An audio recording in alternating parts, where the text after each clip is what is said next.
Okay, now let's do another example. Let's say I want to fit a box in the attic, and I want to fit the box where the one corner of the box is going to be one corner of the box is going to be at the origin, and the opposite corner is going to be right touching like the slanted roof of my attic.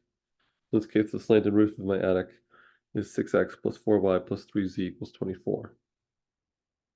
Let's come up with 3 points on um, that attic space. So then when x is 4, so um,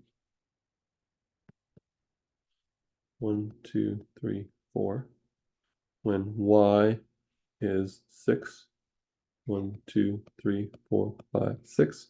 When z is 8, 1, 2, 3, 4, 5, 6, 7, 8. And so my attic space hits there, there, and there. And so I want to fit a box where the opposite corner hits that triangle, basically. How can I maximize the volume? Well, my volume equals, so whatever point I choose, so imagine this purple point is on the purple triangle. That point has x, y, z. Okay? So whatever point that is on x, y, z, the volume, the x, y, and z will determine the length, width, and depth of my box. So my volume will equal x times y times z, because like x will be kind of like the distance the box comes towards me, y will be the distance the box goes to the right, and z will be the height of the box. So like x is my width, y is my length, and z is my height. And so then my volume gets to be that. Now this is 3 variables, and that's trouble, but look at how I have an equation, so I can substitute for z, right? So then z, so this volume equals x times y, and z is, if you solve for z in that equation, let's just solve for z up here. So then z can equal 24 minus 6x minus 4y all over 3. So I substitute that for z, 24 minus 6x minus 4y all over 3. And then it's going to be easier to take derivatives if I distribute. So the volume equals, well, 24 over 3 is 8. So 8xy. And then 6 over 3 is 2. So minus 2x squared y. And then minus 4 thirds xy squared. So that's my volume of box given x and y, because these determined once I choose x and y. Okay, now I need to find um,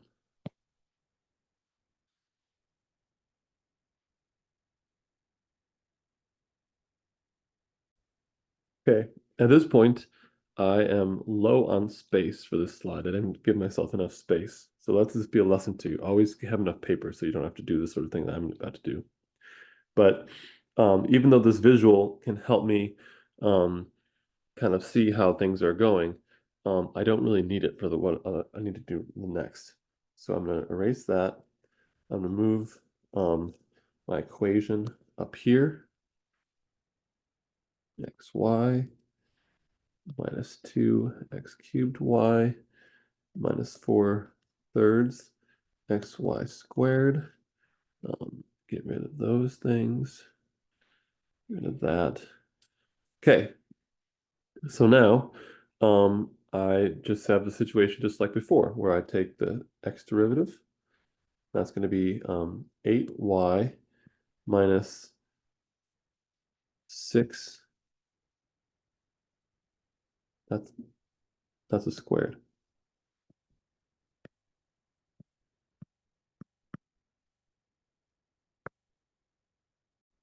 Okay, So my volume equation is 8xy minus 2x squared y minus 4/3 xy squared.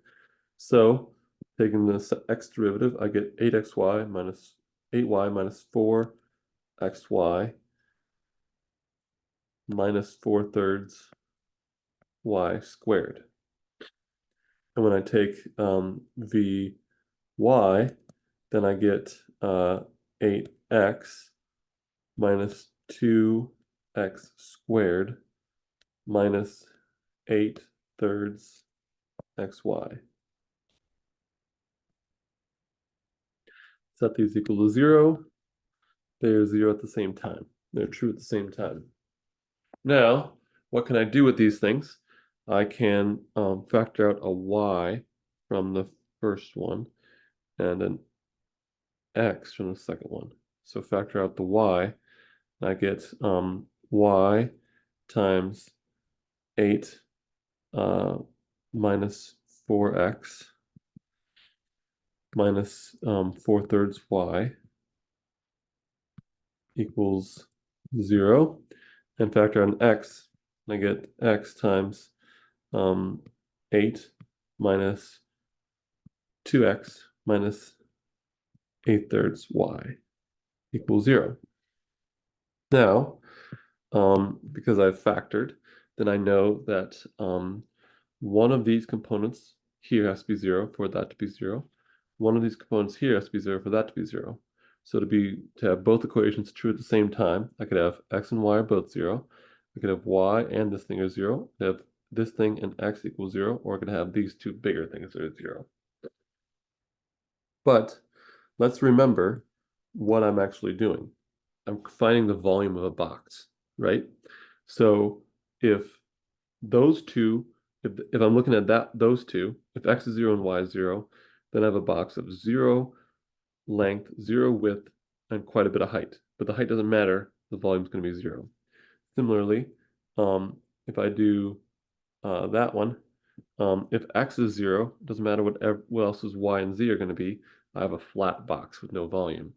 Similarly, if y is 0, then I have a box with no depth or no length. And so then it's flat, so it has no volume. So the application helps me knock out a few possibilities. So then I know that then the one that I need to check is those two. Okay, so that means that now if I check that if those two are both true, then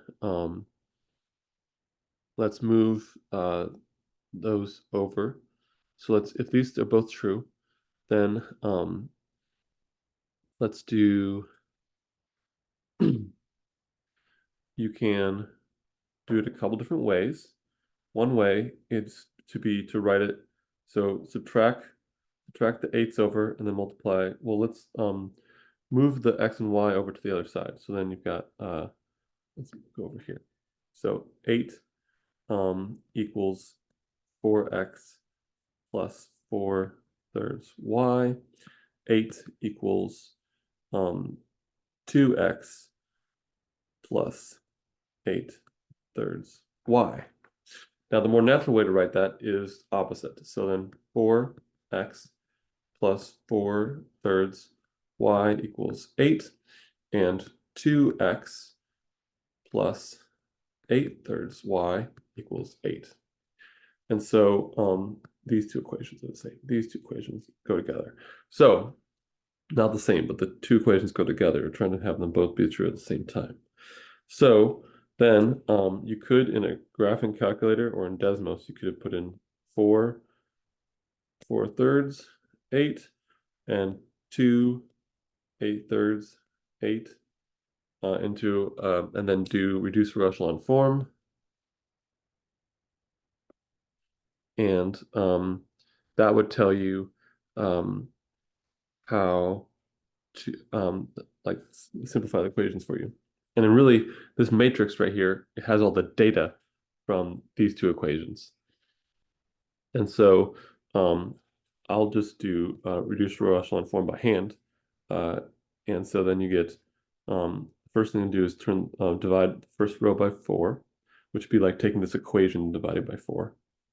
I'll just do it with equations, since you guys are not used to matrix stuff. So I'll just do then x plus 1/3 y equals 2. Keep the second one the same. 8/3 y equals 8.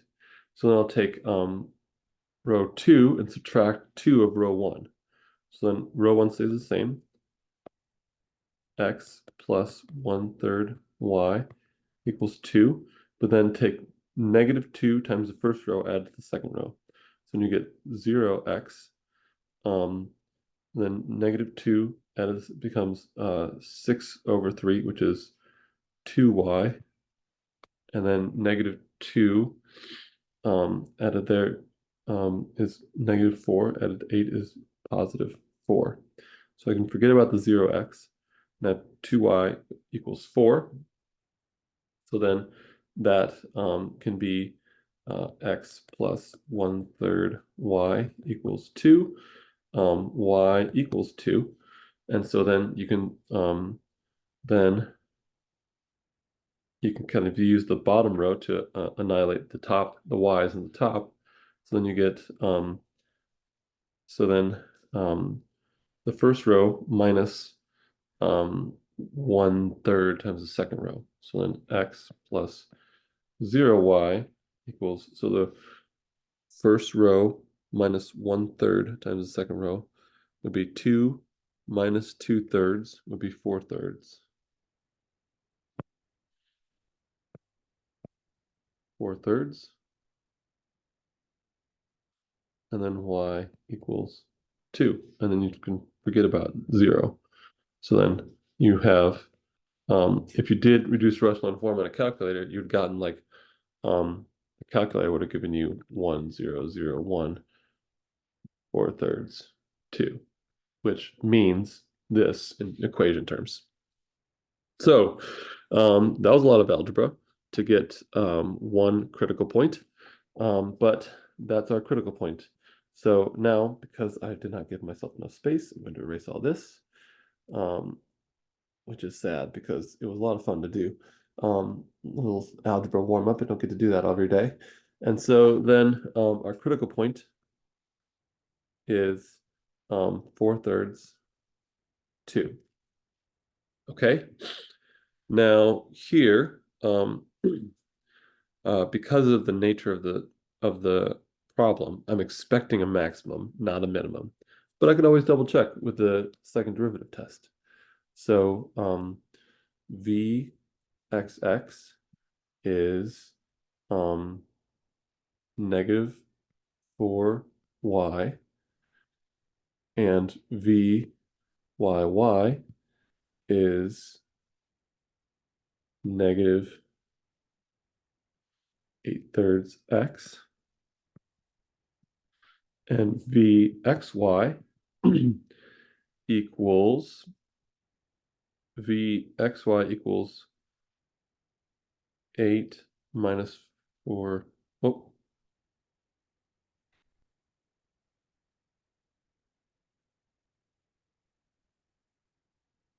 Vxy equals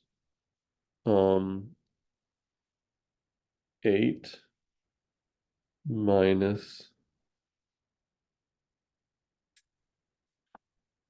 8 minus 4y minus 8/3 x. Okay. So that means that D equals -4y times -8/3 x plus 8 minus 4y minus 8/3 x squared. So then that's going to be equal to positive 32 over 3 times xy. And then let's figure out all these terms. So when you've got three terms and you're squared, then squaring is the same as times itself. So 8 minus 4y minus 8/3 x. So then each 8 can go, so then I'll do each like term times itself plus all the different combos. So 8 times 8 is 16. 4y times negative 4y, that's positive 16y squared. 8/3 and 8/3 is 64 over 3x squared. And then the 8 times the negative 4y would be negative 32, but you get to do that twice. The first 8 and the second negative 4y, and the first negative 4y and the second 8. So then you get negative 64y, and the 8 and the 8 negative 8/3 x, so minus 128, because 64 times 2 is 128 over 3x. And then the y term and the x term become negative 32 over 3xy, but there's two of them, so minus 64 over 3xy. Okay, so what things cancel or combine? So then the xy terms. So then let's have it. So we've got our constant is 16. And then let's do our, so minus 64y minus 128x, 20 over 3x. And then our x term is plus 64 over 3x squared. Our xy term is minus, so the negative 64 over 3 and the positive 32 over 3 becomes negative 32 over 3 xy, and then the y squared term is plus 16y squared. Okay, so that's a D, and then we plug in x is 4/3 and y is 2. So then I'm going to need more space again. This is a several page problem, I suppose. And so then I'm going to take this, I'm going to rewrite D up here.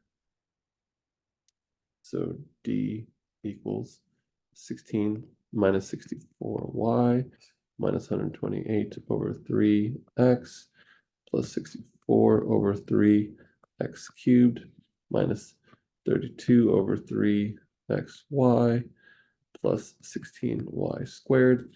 And I'm just gonna plug in 4/3. And so that's going to be equal to 16 minus 64 times the y term minus 128 over 3 times the x term, which is 4/3, plus 64 over 3 times the x term squared, 4/3 squared, minus 32 over 3 times my x term, 4/3, times my y term, 2, plus 16 times my y term squared. Now I'm just going to pause the video and do that on a calculator and tell you the answer. According to the handy dandy calculator, this is about negative 152 and change. Point like 269 repeating or something like that. And so then noticing that fxx is negative for y, which would be negative 8 in this case, that makes this a maximum. So that makes 4/3 to a max. But then I got to take this back to the original issue. So then recall that z equals 24 minus 6x minus 4y over 3. And so then you get rid of all my d calculations because I don't need them now. I figured out that it's a max. And so then z equals 24 minus 6x, 6 4/3, minus 4y all over 3. So that's equal to 24 minus minus minus 8 over 3 equals 8/3. So then so the critical point happens at 4/3 to 8/3. Really, so that's where the volume is occurring, and the volume then is equal to 4/3, which is my x value, times y, times like the width, the length, and the height. And so that's equal to 64/9. And that's the maximum volume. Completed the problem.